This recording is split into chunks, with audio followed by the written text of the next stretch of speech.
మీద నుండి స్టిచ్చింగ్ వేసుకుంటూ రావాలండి. మనం చేయబెట్టి చూస్తే కింద మన లైనింగ్ ఫ్యాబ్రిక్ ఎక్కడి వరకు ఉంది అనేది తెలుస్తుంది. సో దాన్ని బట్టి మనం లైనింగ్ని మెయిన్ ఫ్యాబ్రిక్ని కలుపుకుంటూ జాయింట్ చేసుకుంటూ రావాలండి. మొత్తం కూడా సైడ్ జాయింట్ మొత్తం చేసుకుంటూ కరెక్ట్గా మిగిలిన వేస్ట్ క్లాత్ని అంతా కూడా నీట్గా కట్ చేసుకుందామండి. ఇప్పుడు బ్యాక్ పార్ట్ని స్టిచ్ చేసుకుందాము. అందుకోసం లైనింగ్ని తీసుకొని కింద స్టిచ్ వేసుకోవాలండి. ఒక పాదం వరుసన ఒక స్టిచ్ వేసుకోవాలి పూర్తిగా.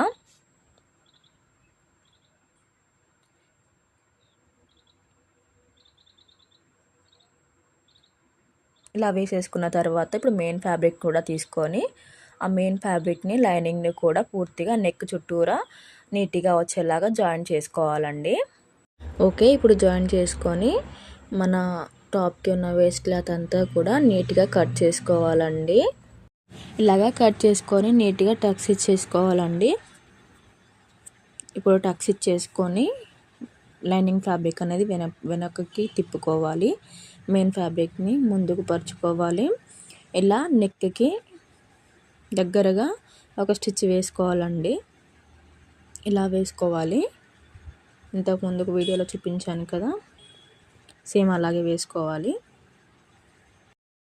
ఇప్పుడు సేమ్ షోల్డర్ టు చంక భాగం నుంచి ఫుల్ లైనింగ్ వరకు కూడా ఒక స్టిచ్ అనేది వేసేసుకోవాలండి. స్టిఫ్గా ఉండడానికి అని చెప్పేసి క్లాత్ అనేది అటు ఇటు జరగకుండా నీట్గా స్టిచ్చింగ్ చేసుకోవాలండి.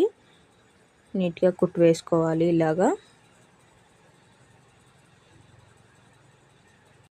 మరొక వైపు కూడా ఇలాగే సైడ్ జాయింట్ మొత్తం చేసేసుకోవాలండి.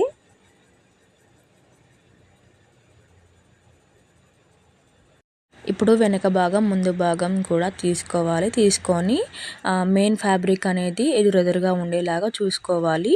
ఇప్పుడు ఆ రెండు జాయింట్లని కలుపుతూ ఒక స్టిచ్ వేసుకోవాలి. షోల్డర్ దగ్గర ఒక గట్టి కుట్టు అనేది ముందు వేసుకోవాలండి. ఇలాగా వీడియోలో చూపిస్తున్నట్టు గట్టి కుట్టు వేసుకోవాలి. ఇలాగే దానిపైన కూడా ఒక 2-3 స్టిచ్లు అనేది వేసుకోవాలి. అదే క్లాత్ని కట్ చేయకుండా ఇటువైపుగా తిప్పుకొని కూడా ఒక స్టిచ్ వేసుకోవాలండి. అలా అయితే మనకి టాప్ అనేది గట్టిగా ఉంటుంది. కుట్లు అనేది పీకలకుండా ఊడిపోకుండా ఉంటుందండి. ఇప్పుడు మరొక పక్కకు కూడా అలాగే స్టిచ్ వేసుకోవాలండి. పక్కకున్న జాయింట్ని కట్ చేసుకొని వేస్టేజ్ని అంతా కట్ చేసుకొని ఇప్పుడు అలాగే జాయిన్ చేసుకోవాలి. ఒక 2-3 కుట్లు అనేది మనం షోల్డర్ మీద వేసుకుంటే మనకి టాప్ అనేది పిక్లకుండా గట్టిగా ఉంటుంది. ఇలా ఆ రెండు షోల్డర్లు కూడా నీట్గా అటువైపు ఇటువైపు నీట్గా షోల్డర్ కుట్టు అనేది వేసుకోవాలి.